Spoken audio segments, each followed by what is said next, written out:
Beside Dewsbury in North Yorkshire stands Thornhill Colliery.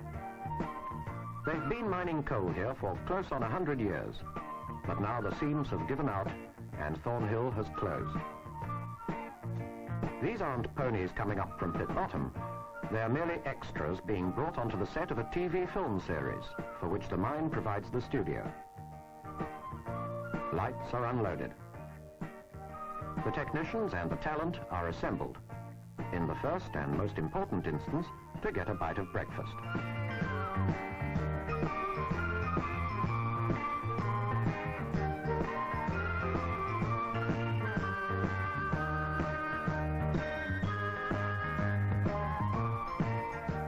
Thornhill's headstocks are going to be the background to an episode in the Yorkshire Television children's series called Follyfoots.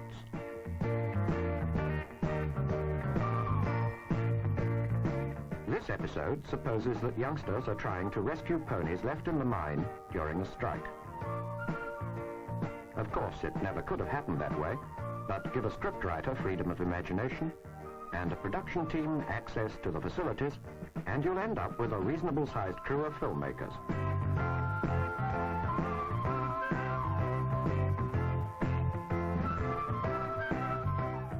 Thornhill's miners weren't cast in the epic, but those of them working to clear out the mine were interested bystanders. Posters and placards helped to set the contemporary framework of the TV story.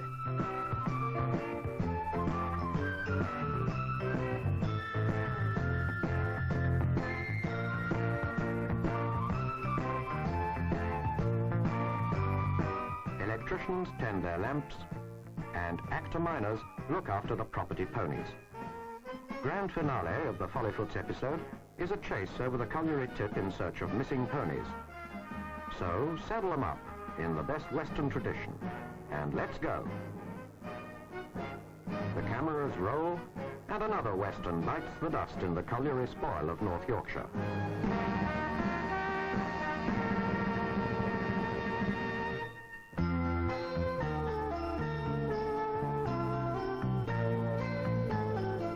Many houses in Britain are simply time expired. Our building programs have never caught up with the demand. Too often we've destroyed old property in order to rebuild a cheap imitation. But now there's an emphasis on improving existing houses, in giving them a new lease of life. All over Britain, local authorities are modernizing older houses, bringing them closer into line with the standards people expect in the 70s.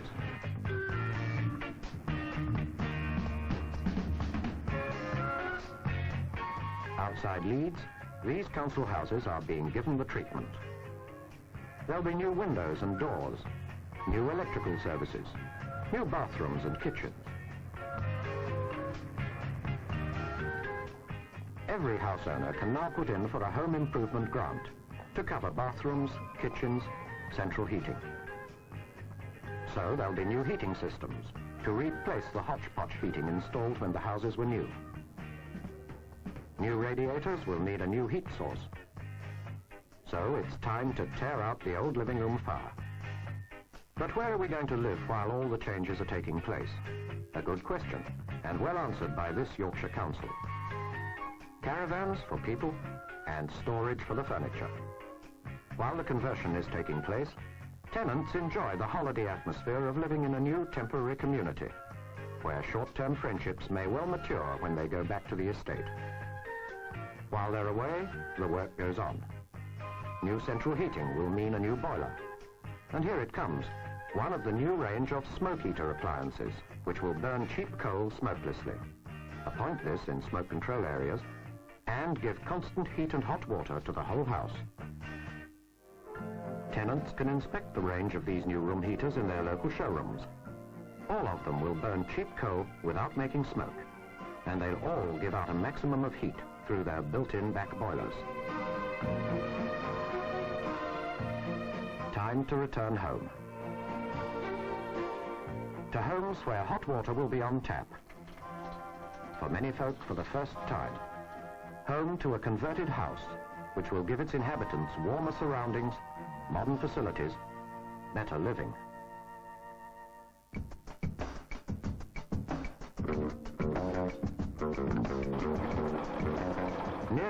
coal that's won in British mines is power cut and loaded by machines like this. They're big machines, and they're powerful machines, and men have to operate them in the safest possible way. New ideas in the interest of improving their performance and their safety are being brought in all the time. On some machines like this power loader, the cutting drum can be fitted with a cowl.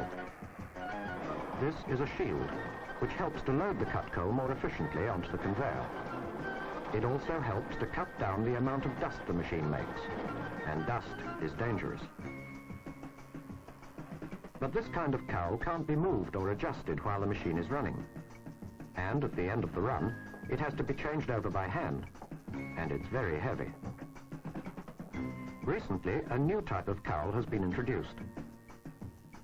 This one is hydraulically operated, so that it can be remotely controlled by the machine operator. The power to move it comes from a small hydraulic motor which is run off the hydraulic system of the power loading machine. No longer does the operator have to put himself at risk by having to go across the coal face to adjust the cowl. He can work everything by fingertip control from the safe side of the machine. He can adjust the cowl instantly as the machine runs in order to cut down the make of dust and to improve loading efficiency. When the power loader is reversed at the end of its run, he will be able to save time and effort. The motorized cowl can be, and is being, fitted easily and cheaply to a wide range of power loading machines. Another hazard of face machinery is the chain along which the machine hauls itself. The chain is heavy, and it can swing and whip under load. If it were to hit a man, it would injure him badly.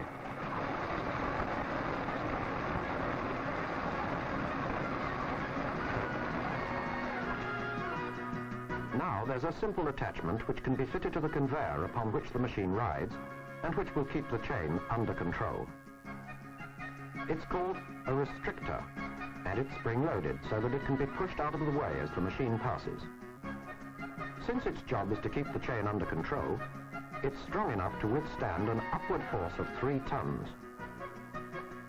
Again, different models have been designed to suit different machines and different mining conditions.